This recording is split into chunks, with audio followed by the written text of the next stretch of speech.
You're listening to the Hidden Killers podcast with Tony Bruschi, featuring attorney, guest, and former felony prosecutor Eric Fadis. The case against Diddy, well, he's still free, still hasn't been charged with anything, but things do continue to add up. Some more vanity type things being taken away from him. Having the Sean Diddy Combs Day be revoked in Miami Beach. I know we're all disappointed about this. I had to take down my Sean Diddy Combs tree. I had to take down my Sean Diddy Combs decorations. The party's off. It's really kind of a sad day now, and we're all going to celebrate. But also stepping down from his role at Revolt TV. There is talk of Grammy nominations and those sort of things possibly being redacted. Mayor Eric Adams of New York City taking away that key. Again, a lot of symbolic things. Diddy also pulling all of his social media posts, which I found to be a little bit interesting. And his law firm dropped him as well, all at the same time. Joining me to discuss, Eric Fadis, defense attorney, former prosecutor. Let's talk about some of those things. Let's first talk about Diddy deciding, I'm going to wipe my social media account clean. Why? Yeah. Go ahead. Why? Why do you think he would do that at this point? There are a number of possible explanations. One is that he's got something incriminating on there and he doesn't want people to see it. Another is that he's kind of laying low. He's trying to stay out of the public eye. He doesn't want people like researching him and, seeing prior associates and perhaps photos from prior parties. Who knows?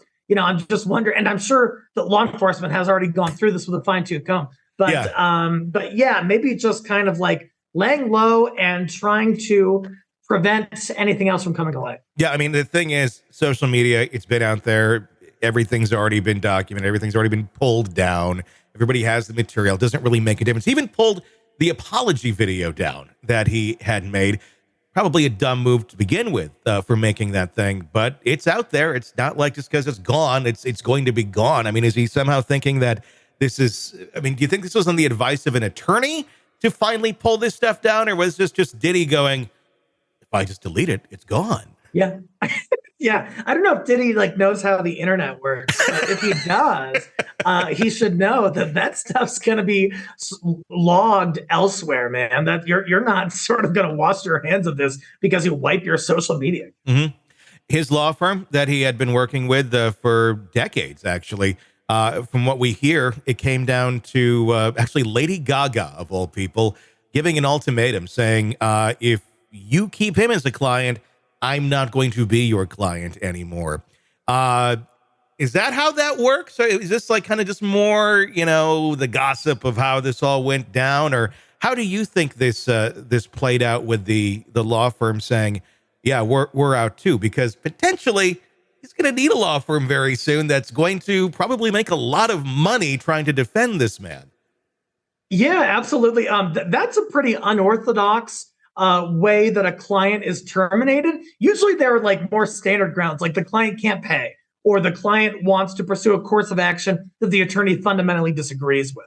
But I've never really seen it where it was from pressure by another client of the firm to terminate this existing client. And I'm just, as a lawyer, I'm not sure we should be prioritizing different clients' opinions and positions, and especially to the detriment of other clients. I think there's potentially an ethical issue there. It does seem a little interesting that one could say, basically it's him or me. But from an attorney perspective, somebody like Diddy, obviously it's going to be litigation city for probably the rest of his life. Is that someone you'd want to stick with as a client, or and morally and ethically, especially after seeing the video of what he did to Cassie, and just the myriad of allegations that are coming at him? Obviously, again, no charges as of right now; he's innocent.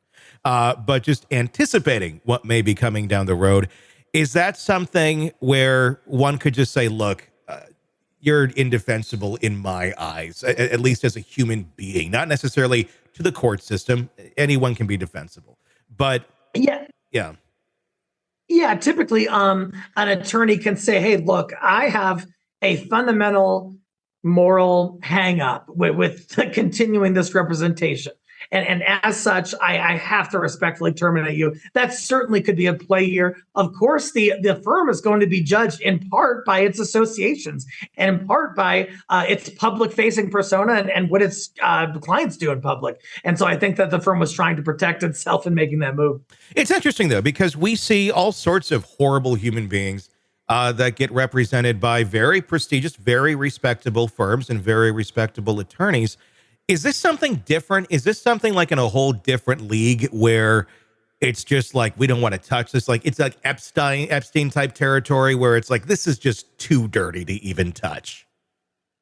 Could be, but like you sort of said, and I know a ton of defense attorneys, including high profile folks, who will take on, alleged serial killers and stuff like that. And there's no, for them, moral impediment to doing that. That the Constitution guarantees these folks some criminal defense.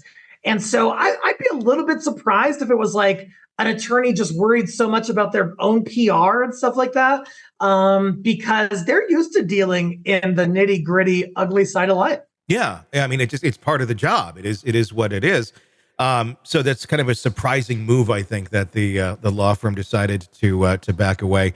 Obviously, the rumblings continue to go. We keep seeing, new accusations, new lawsuits and stuff continue to pile up against him. And again, no charges as of yet. How far out do you think we are from seeing those charges come to fruition? And if they do go in at Diddy and they do come in, make the arrest, is it just going to be Diddy going down that day? Or you think this could be something where it's going to be a lot of tentacles and a lot of people all at once going and getting busted? Almost kind of like we saw with the college admissions scandal a long time ago, where everybody kind of went down in one day. Yeah, for sure. So my understanding is that there may have been, I don't know for sure, and I'm not there, but there may have been a grand jury convened to explore whether charges are appropriate against Diddy. And that usually means that charges are imminent, like within the next, I thought they would have been possibly charged by now, but at least within the next 6 months. Yeah. And then I do think that there are going to be a ton of other folks implicated. This happened allegedly over the course of decades at multiple locations with high profile stars and assistants and helpers and everything else. And so it's not just going to be like a one man sort of prosecution. I think this is going to be a big group effort. Yeah, it's going to be fascinating to watch. And I think he's living in borrowed time right now. Gotta be interesting to see. What about this with this? Let me ask you one more thing on the case. Because I asked Robin Drake about this earlier today, FBI agent. Suicide.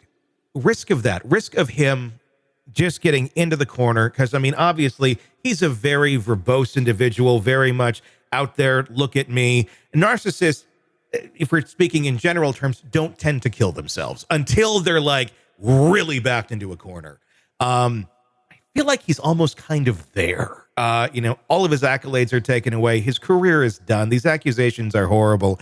I'm wondering if there's any concern there that at some point he's just going to be gone. And then after that, what do you do? Yeah, yikes, man! It's a dark thing to think about, but it happens. And I in fact, I'm aware of criminal defendants who were facing some very serious accusations and end up killing themselves. Yeah. So it's a concern. I hope that he, just because he's a human, I hope he has a good support system who is around him. Dealing with normal life stuff. But is it a possibility? Sadly, it is. Yeah, it is a sad possibility. It just makes you wonder, how long can he hold on with this much of a world falling down around him? We'll have to watch and see, if those charges come about, when they come about, and exactly what they may be. Innocent until proven guilty, but we'll keep watching. Sick of the ads? We are too. Start listening with no commercials now and get access to all of our episodes in advance of everyone else. Become a True Crime Today Premium Plus subscriber on Apple Podcasts. Search True Crime Today Premium Plus on Apple Podcasts or go to our podcast page and sign up now. True Crime Today Premium Plus. Sign up now.